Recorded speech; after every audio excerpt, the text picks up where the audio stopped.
Recording. All right, so welcome to 383, lecture 38, complex analysis. So there's so many ways to end the semester. I think the most natural way to end a course on complex analysis in one variable is to talk about complex analysis in several variables. Now, we've already seen that there is a major change in what goes on in functions from one real variable to one complex variable. So the question is, will there be changes when we go from one complex variable to several complex variables? And if so, what will they be? Now, there is only a finite amount of time. So if we're talking about several complex variables, it means we're not going to be talking about other things such as the little Picard or the great Picard or the big Picard theorem. But because I want to make it into mathematical heaven, I have to make sure that they are at least mentioned in the course. All right, so they've now been mentioned, so you've at least heard of them. And so the little Picard theorem states that if you have an entire function from C to C that's not constant, then the set of values that it takes on is either everything or everything minus 1 point.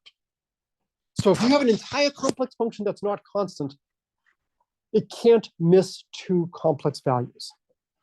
Or conversely, if you have an entire function that misses 2 complex values, it only takes on 1 value and it's constant. Can anybody give me an example of a function that misses at least 1 complex value and is not constant? E to the z. Can you give me another one? 2 e to the z, or e to the z squared, something like that, yes. So it is possible to have a function that misses 1 value. But you can't miss 2 without being constant. That is an incredibly strange result. And then there's the great Picard theorem, which talks about essential singularities and whatnot. So I will leave this for you to either look at on the slide or to look up online or to look up in the book. It's just something you should be aware of as to just how strange things are for complex variables. You can't miss just 2 points. You can't be in a boundary in this.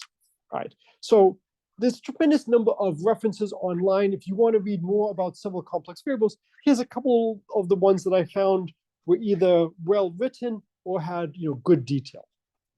Sometimes both. All right. So as a quick review, we should make sure we're all on the page. What is the definition? Anybody remember?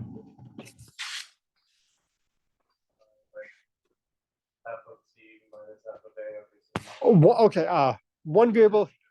Okay, wait, one variable. Right, that's one variable. That's one complex variable. Oh, you mean like one real variable? One real variable. Well, it's the same, but with a real. Yes. And so we would say f prime of x, yes, is the limit.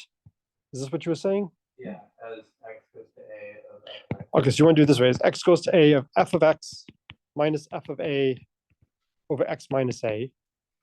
Or we could do the limit as h goes to 0 of f of x plus h. Well, I guess if we're doing this at a, change it like this.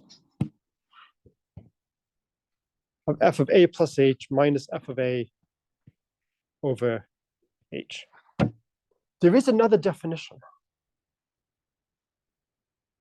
You like multiply over and have another function? Yeah. So this is the limit as x goes to a of f of x minus, and I'll write it like this, f of a plus f prime of a x, I'm sorry. Yeah, do this one. X minus a divided by h. And what is this quantity here? Linear approximation has another name. Does anybody remember what that is called? I'm sorry? Nope. The tangent line. This is the definition that generalizes well. What does it mean for a function to be differentiable? It means there is some number, f prime of a, such that when we put f prime of a in here, this quantity is so small. Yes? Oh, sorry. I keep going back and forth. X is going to a. So it should be x minus a.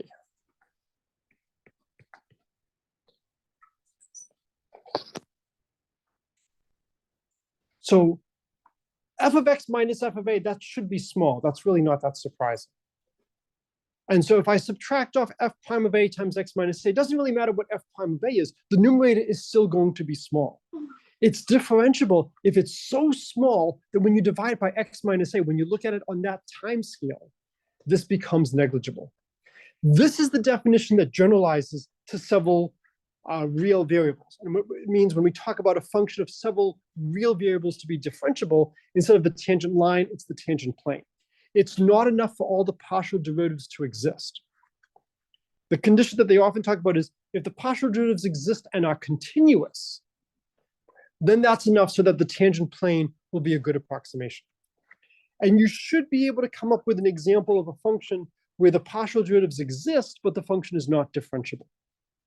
The professor I was talking about earlier with the algebra issue in graduate school, one of the best pieces of advice he ever gave me is for every theorem, remove a condition. Typically, the proof is either much harder or you should be able to give a counterexample to it the conclusion no longer holds. And so, if I remove the condition that the partial derivatives are continuous, so maybe the partial derivatives are 0 along the coordinate axes, but then if I move away from the coordinate axes, it's not 0, and that's going to cause some trouble. Okay, so now, what is the definition of a derivative of a function? I'm sorry, what's the definition for a function of several variables? Sorry, I guess I can say it's several variables. It's z equals x plus iy. So a very special function of two variables. And it's now going to be considered a function of one complex variable.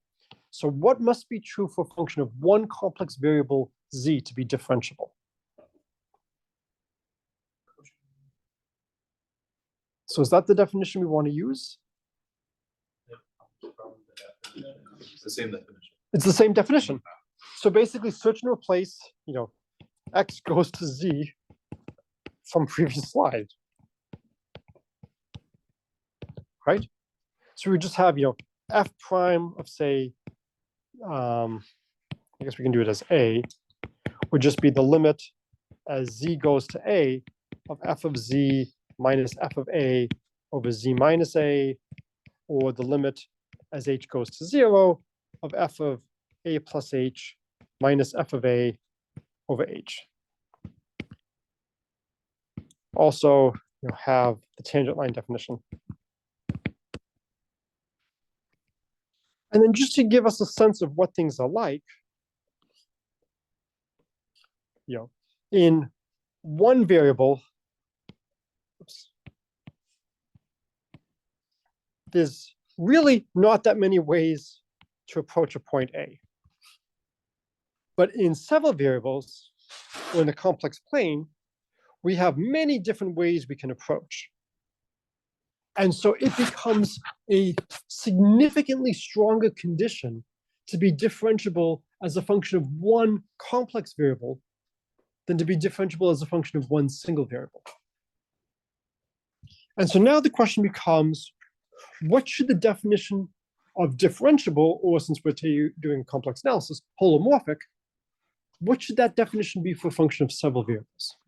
So I now give you a function f of z1, z2, dot, dot, dot, zn. So f maps cn to c.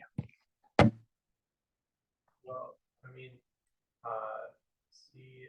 cn is just like a vector space, the same with Rn, and the definition of the derivative is basically just like thing from before, but you have like the definition of tangent plane, which should be well defined since it's like a vector space. Mm-hmm. So we try to generalize tangent plane.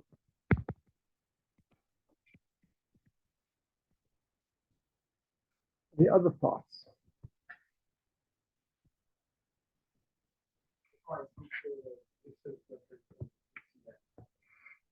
So if I give you z minus w, that will be the square root of z1 minus w1 squared plus dot dot dot plus Zn minus Wn squared. That's a good way to define distance.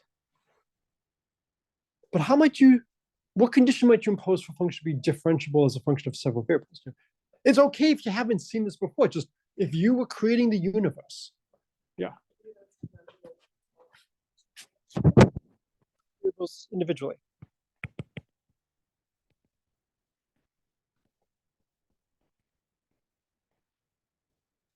Anything else? Couldn't you just like bring the theory of like partial derivatives from like the real case?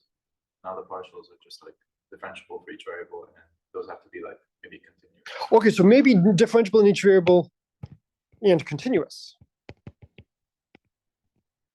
You take that as a friendly.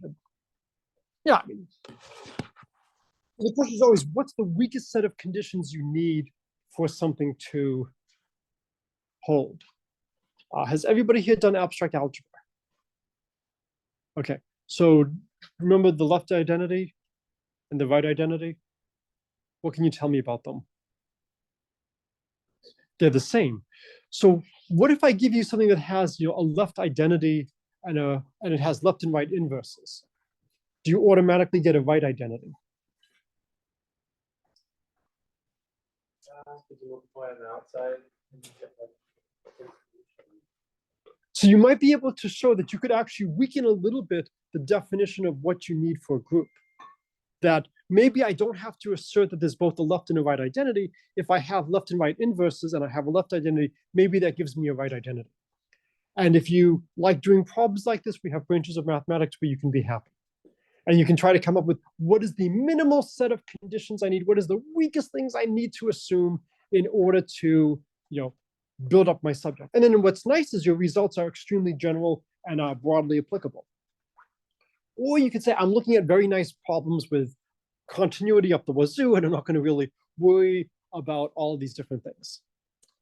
Okay, so there's some natural conditions you can come in. So it turns out these three possibilities are all equivalent. Holomorphic in each variable separately, continuous as a function of several variables, and holomorphic in each variable separately, multivariable power series converging in a neighborhood of each point. What does the last condition remind you of?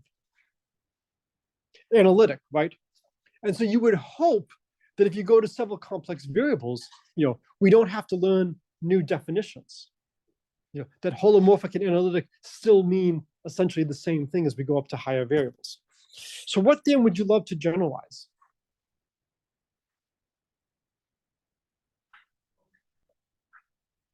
Holomorphic and only analytic.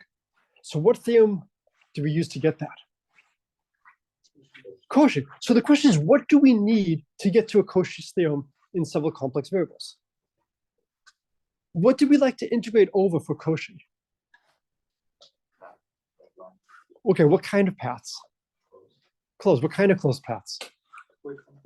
Simply connected. Which ones? Circles, right? I'm really not that, I don't have fancy tastes. I like circles. Occasionally I'll do a line, maybe a rectangle, sometimes a semicircle, right? We don't really use that many shapes. For a lot of things, we basically integrated over circles. And so the question becomes, when we're looking at spaces in several dimensions, what's the right way to generalize the unit circle? So in one dimension, what does a closed disk look like in one dimension? It's an interval, right? And then in 2 dimensions, it's a circle. In 3 dimensions, it's a sphere. So how should we generalize things? And so what we look at is what's called the polydisk. And it has some different people give it slightly different names. Sometimes it's called, I think, the bidisk in 2 dimensions. And so D just means a disk. Okay, so this is a disk with center Z and radius R in the complex plane. And so now imagine I have something of several complex variables. So I have Z1, Z2, Z3, all the way up to Zn. And what I'm going to do is I'm going to draw a disk about each of the Z's of different radii, R1, R2, R3. Yes? So like in like Rn, or like I'm imagining this in like, isn't this like the intersection of cylinders, not really a sphere. It's like a different. So it's not the same as the sphere. Yeah. And so there is a theorem, if you look at the very bottom, it says, when n is greater than 1, open balls and open polydisks are not biholomorphically equivalent. So there is a difference between looking at the unit sphere in C2 and the polydisk in C2. Which do you think is going to be better suited for us, the polydisk or the sphere?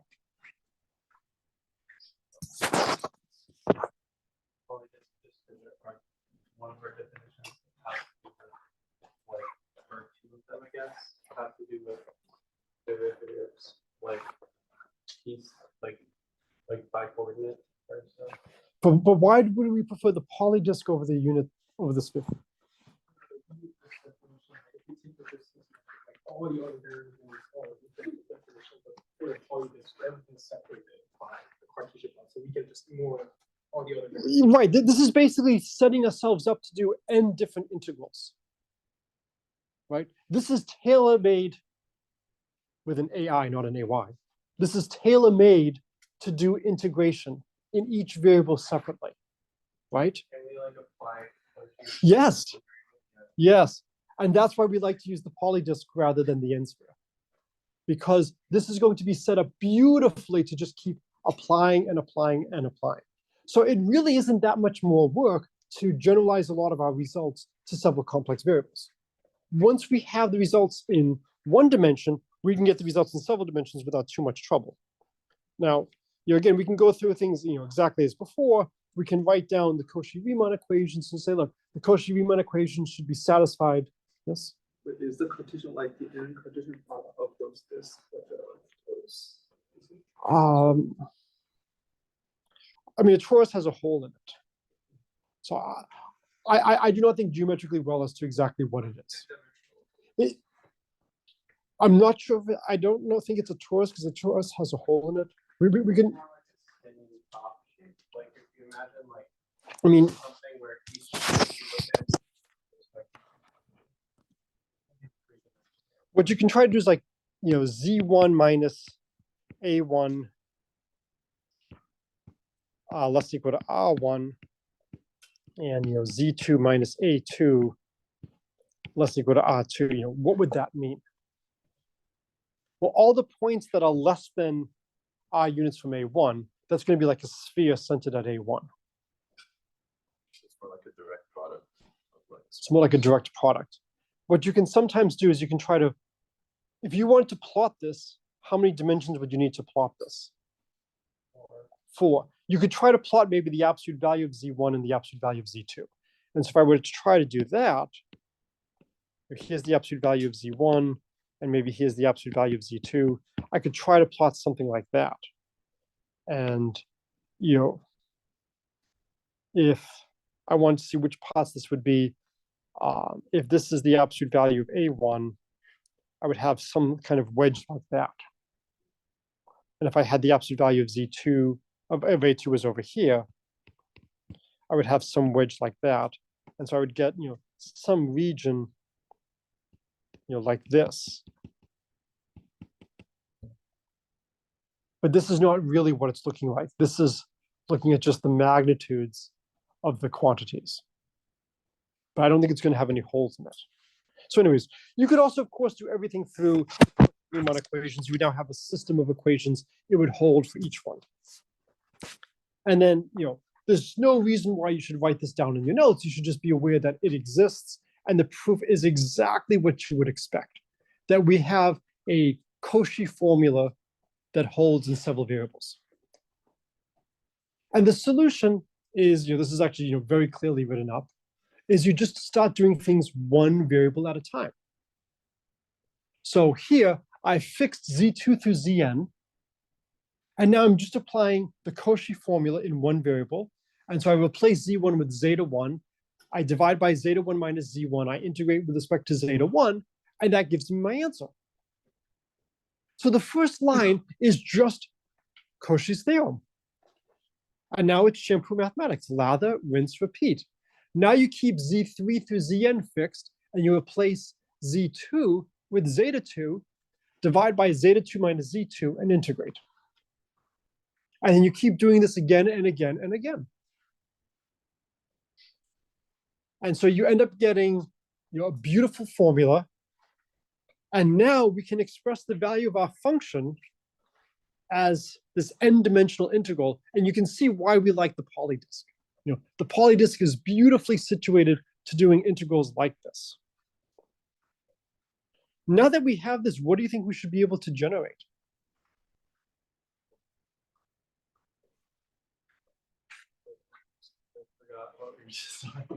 So we now have this formula that tells us that f at z1 through zn is this n-dimensional integral. Holomorphic is analytic. We should be able to get a multivariable Taylor series expansion, right? And so we just expanded out everything before. We used the geometric series and we played games like that. We should be able to do that again. And so you can get a Taylor series expansion. And the coefficients are going to just be integrals of our function.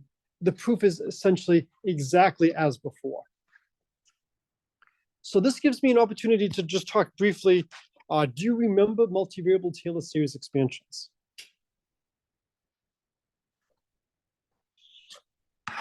So if I give you some function, let's say f of xy. Everybody agrees it's f of f0, 0 is the first piece.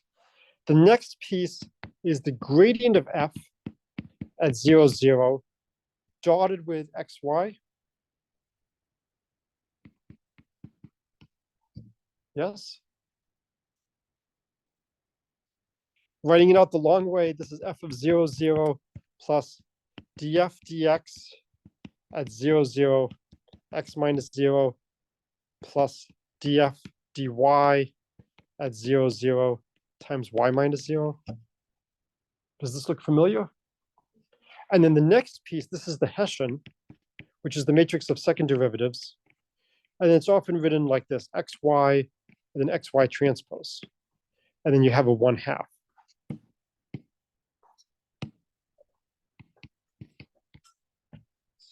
And then this would give us things like 1/2. Then you would have d squared f dx squared at 0, 0, x minus 0 squared plus 2 d squared f dx dy at 0, 0. I'll just do xy for short, plus d squared f dy squared at 0, 0 times y squared. And then it gets even worse. Yeah. Fortunately, so many things you only have to get to the second level. Does this look familiar from Taylor series, from multivariable calculus? So this is one of the reasons why I wanted to leave a little bit of time today to cover stuff like this. What we're trying to do is we're trying to generalize. So generalizing, f of x is f of 0 plus df dx at 0 times x plus 1/2 d squared f dx squared at 0 times x squared plus ... Well, instead of writing this as x squared, do you agree that I can write it as x d squared f dx squared times x? And this is giving me an object that's going to generalize better to several variables. I don't really know, what does it mean to square a vector? I can have a matrix act on a vector. I can have a vector do a dot product with itself. The way I should really view this quantity is it's x d squared f dx squared times x. And so here, when everything is one dimension, this d squared f dx squared at 0, this is a one-dimensional matrix acting on a one-dimensional vector. And then over here, I have the transpose of a one-dimensional vector. I'm supposed to get a number at the end of the day, right? So how can I combine quantities to get a number? Well, if I have the gradient of f, that's a vector, df dx, df dy. How can I get a number from a vector? I have to dot it with a vector. And so I dot it with how much I've moved. This is the xy. Or if you want, you can view this as x minus 0, y minus 0. The next piece, I've got 4 derivatives. If my function is nice, 2 of the derivatives are the same, the mixed partials. And so this is going to be a 2 by 2 matrix of derivatives. So the Hessian is going to be, I always get this wrong, it's fxx, fxy, fxy, fyy. Because the mixed partials are equal. Because my function is continuous and its derivatives are continuous and the derivatives of its derivatives are continuous. But we're just in the real case. I mean, right now, I'm assuming that when I'm doing my Taylor series expansion that I have a nice function and that all the derivatives are continuous. So if the derivatives are continuous, then the mixed partials are equal. That's a theorem. But the mixed partials do not have to be equal. And I always forget, is it fxy in the upper right corner or fyx? But if the mixed partials are equal, I don't have to remember which way it goes. And so how do I get a number from this 2 by 2 matrix? Well, if I sandwich vectors on the 2 sides of it, the vector on the right and the transpose of the vector on the left, that's going to give me a number. The matrix hitting the vector gives me a vector, and then the transpose times the vector, that's just the dot product. And so that's one way to look at what's going on, is this is the generalization. So let's say I asked you on the exam to calculate the 2nd order Taylor series expansion or the 4th order Taylor series expansion. So let's do Taylor expand to 3rd order. Let's say the function f of xy is the sine of x plus y squared z. And maybe I should include the z over here.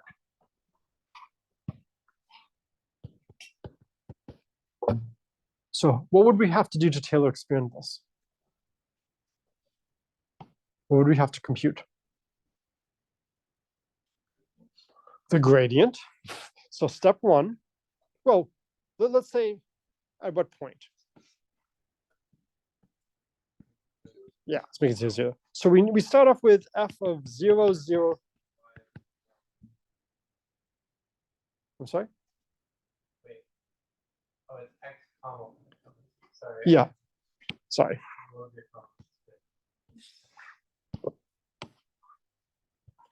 So f of 0, 0, 0 is 0. Then we need to find df dx, df dy, df dz at 0, 0, 0.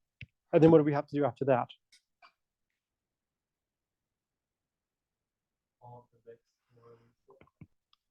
Then 2nd order, then what?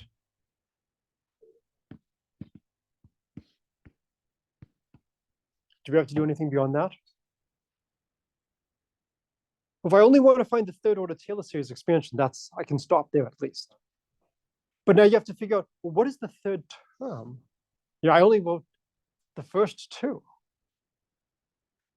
There's a better way to do this. Can somebody give me a problem in one variable that looks a lot like this, where it would be very easy? Yes. Like, oh wait, a problem in one. Give me a problem in one variable that looks a lot like this. That's really easy to do. Just that the derivative is like figure out afterwards. Nope. So this is a trick that most people don't seem to know to do multivariable Taylor series expansions. Well, one thing that I was thinking is that it looks sort of like binomial expansion when like you end up with like 1 over like you get like every possible. No, you're gonna have a lot of derivatives to do that way. So we're gonna just ignore y, just consider sin x, expand it in terms of x, and like try expanding it from y and z after that. Close, but so don't look at the sine of x plus y squared plus z. You should look at what function. I'm sorry. Okay, but I would use a different letter. Let's let g of u be the sine of u. So g of u is u minus u cubed over 3 factorial plus dot dot dot. What should we do?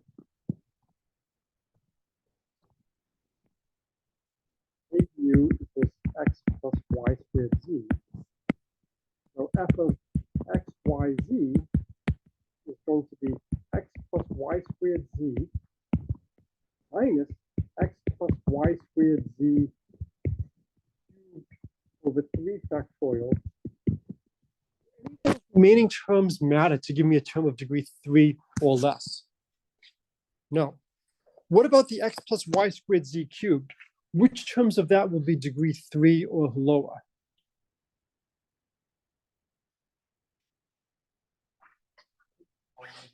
Only like x cubed. Only x cubed. X cubed, yeah, because everything else. Because everything else, when I cube this out, I get an x cubed. Okay, that's degree 3. Then I have x squared times y squared z. That's degree 5. So if I only care about things of degree 3, this is just going to be x plus y squared z minus x cubed over 6 plus higher degree. And that's it. Yes. If we actually have to do like a third order Taylor expansion, we're like, because you have two dot products, so that makes sense to do like the dot Right. or There's ways of looking at this in terms of tensors. A better way of looking at it is just look at all the possible derivatives. So it's d cubed f over dx1, dx2, dx3, or dxi, dxj, dxk, and then look at all the possibilities. And then the coefficient in front of it is going to depend on how often you have the same index. So over here, we had for d squared f dx squared, there was only one way to get that. For d squared f dx dy, we could have also had dy dx, and that's why we have a 2 over there. So you have to be a little bit careful. The simplest way to figure out what those constants are is you know that if I give you a polynomial of degree 3, then the third order Taylor series expansion has to exactly equal this. So you could figure out what those constants are by taking, for instance, the polynomial x squared y. And then I know exactly what the corresponding thing, the only thing that will survive for the third order, at 0, 0, 0, is when I have two derivatives with respect to x and one derivative with respect to y. And I can pick off all the constants like that. Most people don't seem to have seen this trick for doing multivariable Taylor series expansions. So if you haven't seen this before, this is worth remembering. The idea is reduced to something that you know how to do. I know how to expand sine of u, so let me take the expansion for sine of u, and then I'll just replace u with x plus y squared z. Okay, so let's try to see where things change a little bit. And so I went to Wikipedia as well as to one of the math articles to look up the phrase domain of holomorphy. And this gets a little bit involved, and so I was trying to figure out which is the cleanest way of doing it. I'll go with the Wikipedia. So you take some open set omega, and it's got a nice picture here. Here's omega. Then a open set is called a domain of holomorphy if there do not exist non-empty open sets U and V, where U lives inside omega, V is connected, V is not omega, U lives inside V intersect omega, and for every holomorphic function on omega, there exists a holomorphic function on V which agrees on U. What this is basically saying is there's a way to extend my function. Okay? So let's try to do a specific example. Is the punctured disk a domain of holomorphy? So I give you the punctured disk, so I'm going to remove the origin.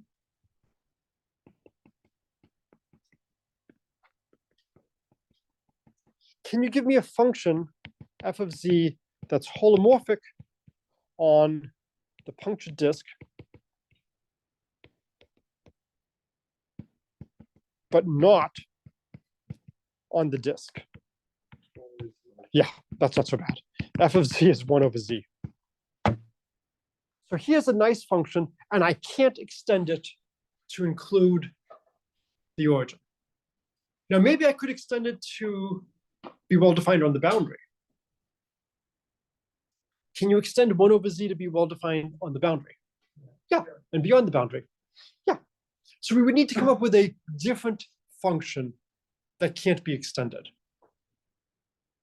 And so the question is, can you come up with a function that is defined, say, in the unit disk, but does not extend beyond the unit disk?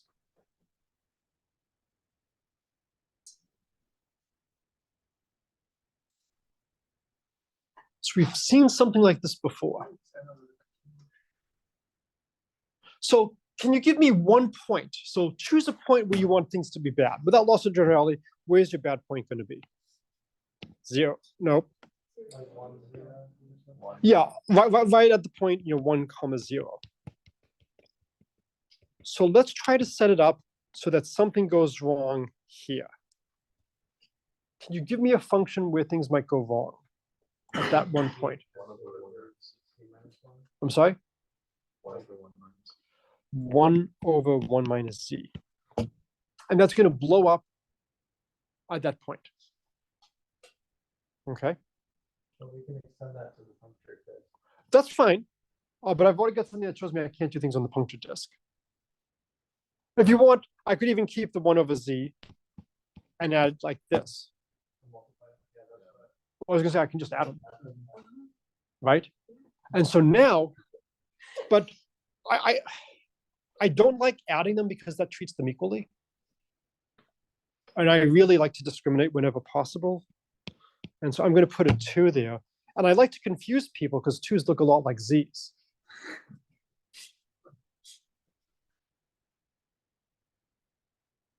Now, can somebody give me another point that might be bad? -1. That's a great next point to do. Can you give me a function to add that would be bad at -1?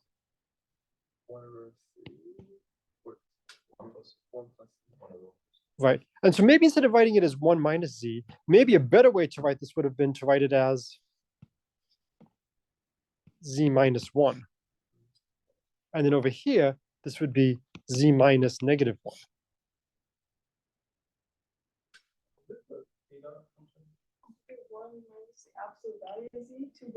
Well, if you do the absolute value, is that going to be holomorphic? So what weight should I put in front of this? So my first weight was 1. Oops. 1 over 6. 1 over 6. So that's okay. So here my weight was 1. So you want to put 1 over 6? Well, are there going to be like uncounted with any points? Well, it depends on how you want to do things. So 1 over 3 factorial is definitely a possibility. I was thinking of 1 over 2 cubed, or so 1 over 2 squared. That's fine. What should be your next point? Yeah, I would then do I and minus I. So I did first 1, then I did a number whose square was 1, then the numbers whose 4th powers were 1. Oh wait, maybe I shouldn't do 4th powers next. What should I do next? Not 8th. 3rd powers. So maybe I should do those 2 next. So this would be zeta 3, this would be zeta 3 squared. So maybe I would then have plus 1 over 4 factorial, 1 over z minus zeta 3, plus 1 over 5 factorial, 1 over z minus zeta 3 squared. And so what I'm doing is I'm adding all the roots of unity one at a time. And I'm putting in really, really rapidly decaying weights. Should the sum converge? Yeah, because there are countably many roots. There's countably many roots of unity. If I'm at any point inside the unit disk, I will be a fixed distance away from everything. Right? So since I'll be a fixed distance away from everything, this function will be holomorphic. But as you get closer and closer to the boundary, you'll be getting closer and closer and closer to one of these points where things blow up. And so my question for you is, can you prove that this is then going to blow up as you approach the boundary? That as long as you get closer and closer to the boundary, eventually you're going to get extremely close to one of the points. Yes. Is there like a nice closed expression for this? For this one, no. So then the question is, can you write down something that has a nice closed form expression? Probably not. But so, here we have infinitely many points where it's going to blow up. It is a set of measures there. It's a countable set. But no matter what point I have on the boundary, I'm going to have points that are so close to it that this should be a problem. So I'll let you put in the rest of the details. But this is a great way to build up counterexamples. Start with something simple and just keep adding more and more terms. Now, you want to keep it nice in the initial region. How do I keep it nice in the initial region? I put in very small weights. And then you could, of course, play the game. What is the smallest weights we need to do? Do we really need to be doing factorials like this? Almost surely powers of 2 would be enough for convergence. I might even be able to get away with something like 1 over n squared, for convergence. I probably don't need that much, but I'd much rather just be safe and write down something that's going to work. So this, shows you that the punctured unit disk is a domain of holomorphy. I can have a holomorphic function on it that I cannot extend further. This is not the most general version of the theorem, but if you take the open polydisk centered at 0 with the radius r, so all the components have the same, or the vector of r doesn't really matter, then any holomorphic function can be extended. So things are very different once you start getting into several variables. And the big question is, what breaks down? Why are things different? In one variable, I gave you the function, f of z is 1 over z. In 2 variables, why don't I just give you f of z1, z2 equals 1 over z1? And look at that on, say, the polydisk minus the origin, 0, 0. Why don't I just look at that? It's like blowing up on a circle or a line. Yeah, it blows up more than a point. Blows up on more than a point. Well, there's no Z2 dependence. So as I move Z2 at all, it's still going to have a singularity. So you no longer have an isolated singularity. You now have an entire, one-dimensional surface where it has a singularity. And so unfortunately, this is not going to work as our counterexample. It's not going to be a holomorphic function everywhere, but except at that one point. If I move away from 0, 0, well, I can still keep z1 to be 0 and change z2, and this is now going to still be blowing up. So this is not a function that's holomorphic everywhere but the origin. So what if we try instead 1 over z1 squared plus z2 squared? Would that work and now only blow up at the origin? Why not?